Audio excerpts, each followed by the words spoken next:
식물을 잘 자라게 하려고 조급한 마음에 자꾸 이렇게 위로 당기면은 순간적으로는 키가 커진 것 같지만 밑에 뿌리가 다 뽑히고 있는 거예요. 뿌리가 바로 정서. 안녕하세요. 육아빠 정신과 전문의 정우열입니다. 공부정서 지키기 총론을 했고요. 오늘은 강론의 첫 번째 주제입니다. 대화법에 대한 이야기를 드리려고 합니다. 제목은 공부정서와 관련된 대화법이지만 공부정서라기보다는 공부정서. 정서는 뭐 공부를 시키든 안 시키든 어린아이든 나이가 좀 있든 항상 부모가 제일 함께 해줘야 될 영역인 것 같고요. 그런 얘기를 드리려고 합니다. 지난번에 총론을 했고 오늘은 강론이지만 못 들으신 분들이 있을 수 있기 때문에 아주 간단하게 총론을 복습하고 시작하도록 하겠습니다. 제일 중요한 거는 망치지만 말자라고 말씀드렸습니다. 많은 분들이 너무 잘하려고 하다가 망치는 거, 특히 정서를 망치면서 다 같이 망치는 걸 제가 워낙 많이 봐서 그 얘기를 주로 드렸고요. 어렸을 때 미취학일 때는 구구단 트라우마를 가진 채 성인이 된 분들 굉장히 많이 만난다. 공부를 가르치는 것도 중요하지만 그 과정에서 정서적으로 굉장히 큰 고통을 겪으면 평생 영향을 미친다. 구구단 트라우마를 가진 분들, 또 한글 트라우마를 가진 분들, 미취학 때 제일 많은 게 두 가지인 것 같아요. 구구단 한글. 가르칠 필요 있고, 근데 더 중요한 거는 그 과정에서 자칫하면은 정서적으로 큰 고통을 겪고 평생 영향을 줄 수 있다. 이 얘기를 드렸고요. 나중에 여러 가지 문제점들이 그 과정에서의 정서적인 문제를 시작으로 이어지는 경우들이 많다. 이런 얘기를 드렸습니다.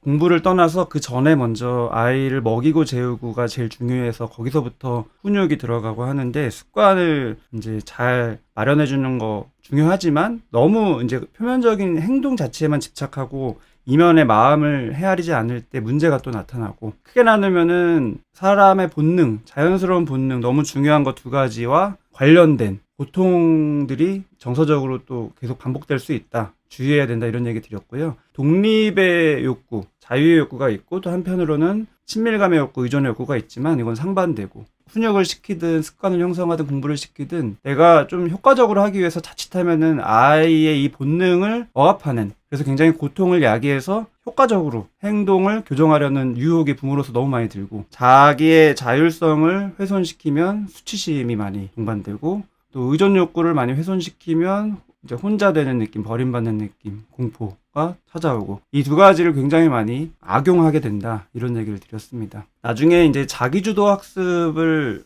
나중도 아니고 항상 부모로서 원하고 저도 원하는데, 그게 그냥 뚝 떨어지는 게 아니라, 시켜서 되는 게 아니라 찬찬히 정서적인 관리를 잘 해줘야지 가능한 거라고 얘기 드렸고, 내적인 동기가 생기려면은 크게 두 가지. 역시 자율성이 그 욕구가 확보돼야 되고 충족받아야 되고, 또 유대감에 대한 욕구가 충족받아야 되고, 이 두 가지가 될 때 정서적으로 안정되고 자기감이 점점 확장되면서 자기가 주도한 인생을 설계하게 된다. 이런 얘기 드렸고, 그래서 또 정서가 중요하고, 이런 얘기를 지난번에 드렸고요. 오늘은 아주 간략하게 복습을 했지만 꼭 총론을 보시고 강론을 접하시면 좋을 것 같습니다. 오늘은 이제 강론 중에서도 구체적으로 정서를 어떻게 다룰 거냐. 사실은 정서라는 거는 보이는 게 아니고 무형이잖아요. 형 이상학적인 걸 수도 있고 이게 와닿지가 않는데, 정서를 그나마 다룰 수 있는 행동을 하나 꼽자면은 대화예요. 소통. 말뿐만이 아니라 비언어적인 소통도 마찬가지고, 사실은 정신과 의사가 감정을 다루고 정서를 다루지만 뭐 어떻게 다뤄요? 그냥 듣고 말하는 거. 이 대화, 상호작용을 통해서 다루는 것입니다. 부모가 아이와의 관계에서 가장 신경 써야 될 것도 바로 이 부분인 것 같아요.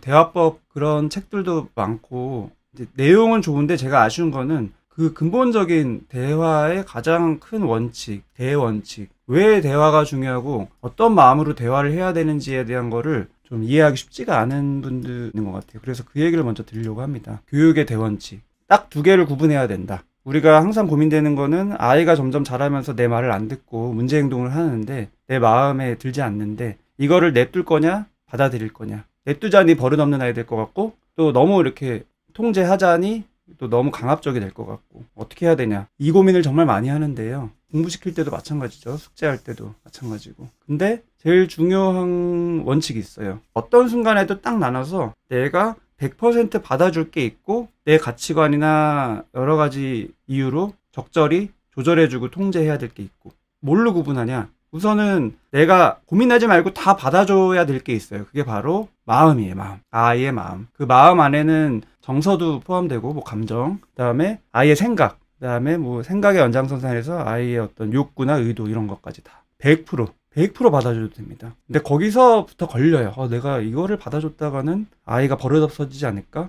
근데 중요한 거는 마음을 받아주는 거는 아무 문제 없고 오히려 최대한 해야 되고, 버릇없어지거나 뭔가 행동에 문제되는 거는 그거와 상관없이 행동적인 영역이라는 거예요. 제가 너무너무 좀 안타깝고 걱정되는 게 뭐냐면은, 저는 엄마의 심리에 대한 콘텐츠나 책이나 강의를 많이 하잖아요. 근데 가끔 리뷰나 그런 포스팅 같은 걸로 후기가 올라온 걸 보면은 정우열 선생님이 그랬다, 엄마가 화내도 된다고, 이런 식으로 오해하시는 분들이 있더라고요. 너무 안타깝습니다. 구분이 안 되는 거예요. 저는 분명히 화나는 엄마의 마음 자체는 자연스럽다, 그럴 수 있다, 내 마음을 스스로 수용해도 된다, 하지만 행동 자체는 조절해야 된다. 근데 조절을 막 조절해야지 이렇게 해서 되는 게 아니라 마음을 헤아리다 보면 점차 조절이 된다, 이런 얘기를 항상 드리는데 구분을 해야 되는 거예요. 마음과 행동. 역시 아이를 볼 때도 마음과 행동. 그래서 아이의 마음은 수용, 행동은 적절히 통제. 이게 교육의 대원칙이에요. 근데 이게 또 좀 의구심이 들죠. 과연 그럴까? 어차피 아이를 통제할 거면 아이 입장에서는 똑같지 않을까? 어차피 엄마는 못하게 하는 건데 내 마음을 받아준다고 하고서 또 행동을 못하게 하면 그거야말로 더 믿음직스럽지 않을 것 같고 일관성이 더 없는 것 같고, 이런 의구심이 들거든요. 근데 그렇지 않다라고 확실히 우선 말씀드리고 싶습니다. 아이는 두 가지, 역시 내 마음을 받아주는 존재를 믿고 신뢰하게 돼 있고, 내 마음을 받아줄 때 내가 존중받는 느낌이 들어요. 내 행동을 못하게 하냐는 조금은 2차적인 문제예요. 우선은 내 마음, 내가 이리해서 이루고 싶고 이런 감정이 있고 점점 이게 디테일해지게 성장되는데, 이것들을 헤아려주고 헤아리려는 자세가 있는 사람에 대한 믿음이 생기고, 그래야지 관계가 형성되고, 그거를 헤아려줌으로써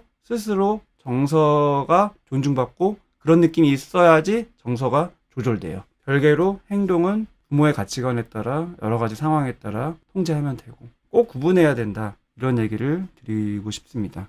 근데 이제 이거를 아무리 부모가 그래 난 그런 자세가 되어 있어 그래야지 라고 해서 또 되는 게 아니에요. 왜냐면 부모의 마음을 어떻게 아이가 이해하겠어요. 근데 부모의 마음을 아이가 이해하는 방법은 역시 대화예요. 대화책을 보면서 이때는 이렇게 대화하고 저 때는 저렇게 대화하고 무슨 모범 답안을 외워서 하듯이 이런 대화법이 아니에요. 그거는 결국에는 그냥 외우기식밖에 안 돼서 정서적인 소통이 자연스럽게 되기가 힘들어집니다. 객관적인 상황에서의 정답에 집중하기보다는 제일 근본적인 내 마음의 태도에 우선 집중하고, 그 선에서 내가 할 수 있는 구체적인 대화를 하면 돼요. 사춘기 아이도 해당되는 거죠라고 하셨는데 물론입니다. 이거는 평생 아이와의 대화뿐만 아니라 부부간의 대화 마찬가지고 또 다른 인간관계 마찬가지고, 어떻게 하면은 정서를 다루는 대화를 할 거냐, 그 얘기를 오늘 드리려고 합니다. 핵심은 딱 3가지입니다. 1번, 아무 말 안 하기. 처음부터 좀 이상하죠. 지금 대화법이라고 그러고서 아무 말 안 해라. 그 다음에 2번, 말하고 싶게 하기.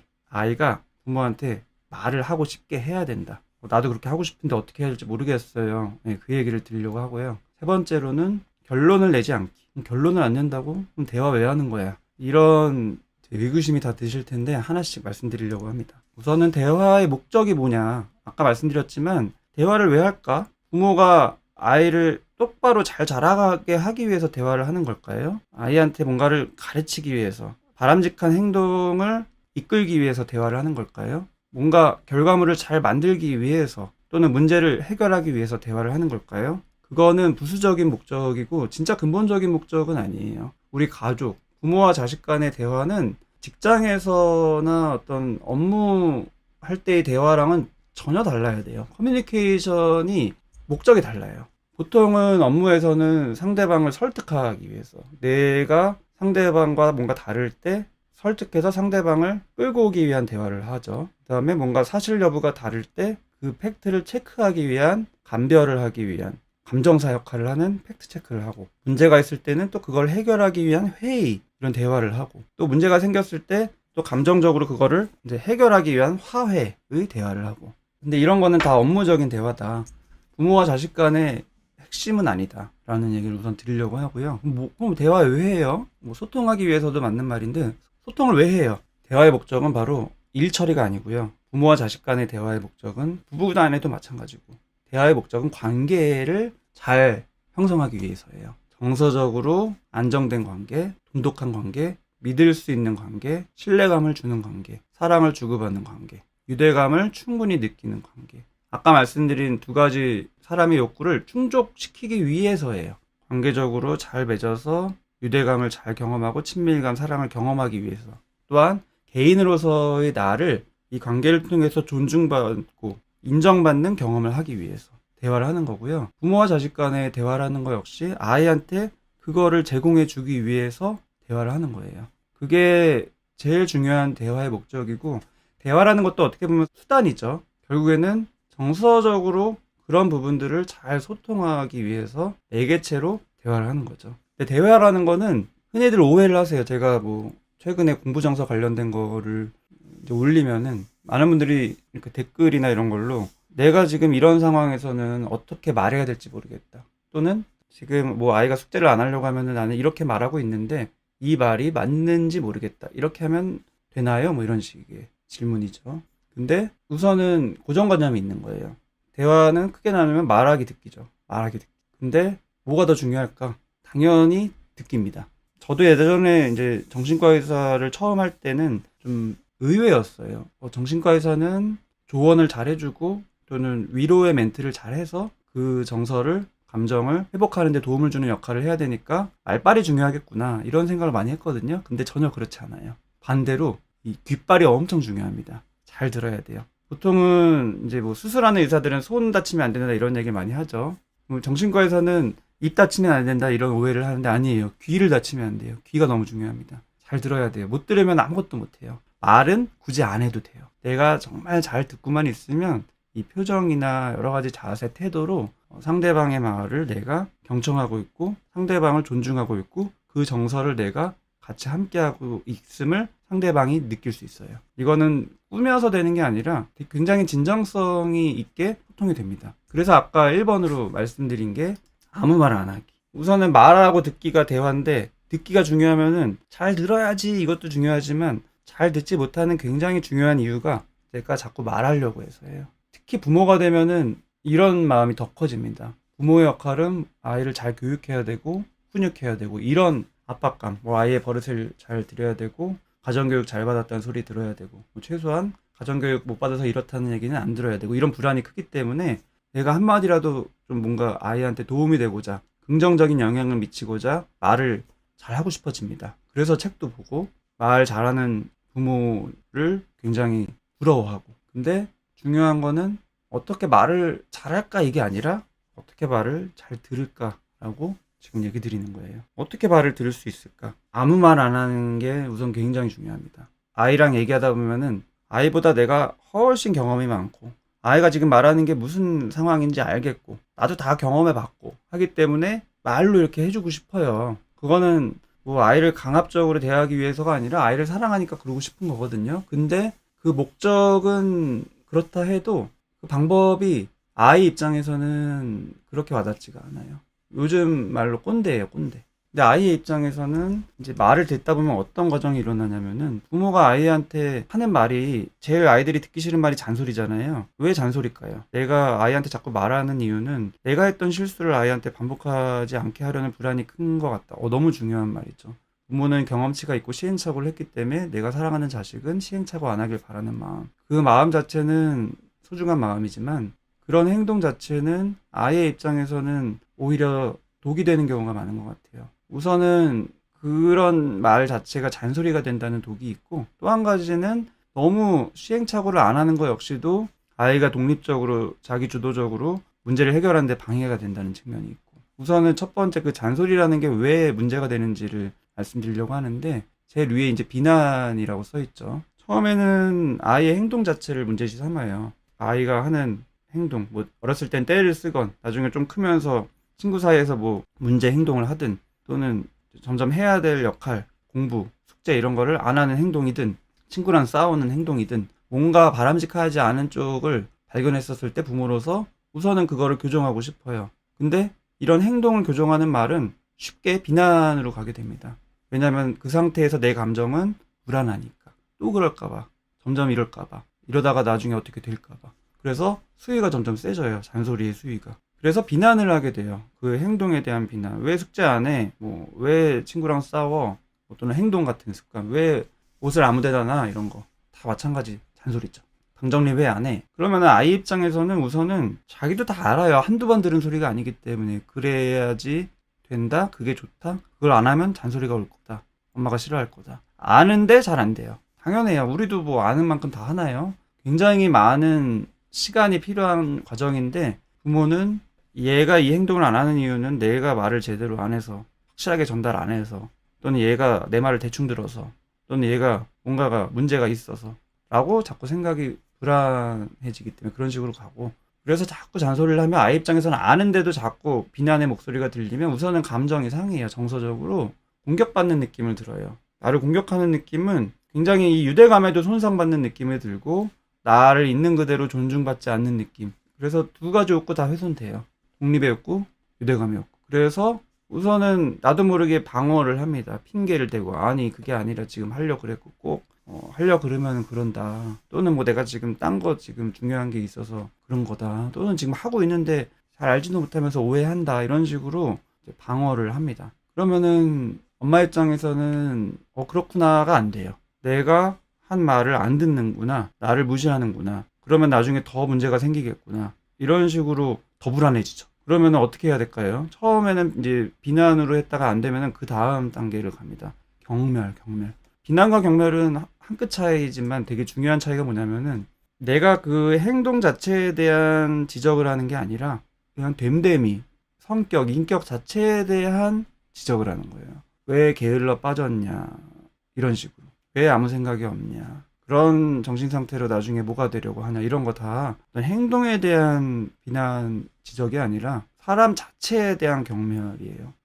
그걸 하는 이유가 있어요. 다 알아요. 행동 자체에 대한 거는 안 먹히니까 인격을 모독해서 센 걸 해야겠다. 아이를 사랑하지만 그렇게 되는 이유는 아예 그렇게 해서라도, 고통을 줘서라도 아이를 교정하고 싶어서. 하지만 역시 목적은 그렇다 쳐도 이 과정에서 아이의 입장에서 보면은 그렇게 전혀 이해가 안 되고, 나를 인격적으로 모독하는구나, 경멸하는구나. 굉장히 데미지를 입어요. 엄마의 목적대로. 그러면 행동은 순간적으로 교정될 수 있어요. 하지만 이런 식의 행동 교정은 전혀 도움이 안 되죠. 왜냐하면 단기적으로만 되고 다시 돌아가고. 더 문제는 정서적으로 데미지를 입기 때문에 처음에는 방어하다가 이제 더 큰 경멸이 오니까 그 다음에는 이제 아예 회피를 해요. 회피. 엄마와 대화를 단절하고 엄마 눈에 안 띄려고 하고 방문을 닫고 몰래 하고. 몰래 하는 것 자체는 문제가 없다고 쳐도 더 중요한 거는 스스로 마음이 위축돼요.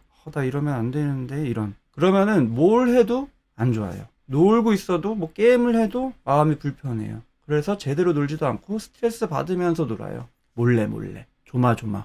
그러면은 스트레스도 안 풀리고 에너지도 계속 소모진되고 마음은 위축되고, 놀아도 노는 게 아니고 쉬어도 쉬는 게 아니고, 이런 분들이 계속 이게 패턴이 돼서 성인 이후까지 이어지는 경우를 저는 정말 많이 봅니다. 그래서 제일 중요한 거는 길게 보는 거예요. 길게. 내가 한두 마디 해서 또는 며칠 얘기해서 아이를 바꾸겠다는 마음을 가지는 순간 이렇게 되고요. 아이를 키우는 건 항상 식물처럼 키워야 된다고 제가 저번에도 총론 때 말씀드렸는데, 내가 뭐 식물을 잘 자라게 하려고 조급한 마음에 자꾸 이렇게 위로 당기면은 순간적으로는 키가 커진 것 같지만 밑에 뿌리가 다 뽑히고 있는 거예요. 뿌리가 바로 정서. 그래서 부모가 조물주가 아니에요. 뭐 유전자 조작해서 팍팍 키우는 게 아니에요. 햇빛의 존재가 되어주고 물이 되어주고 거름 주고, 이게 다예요.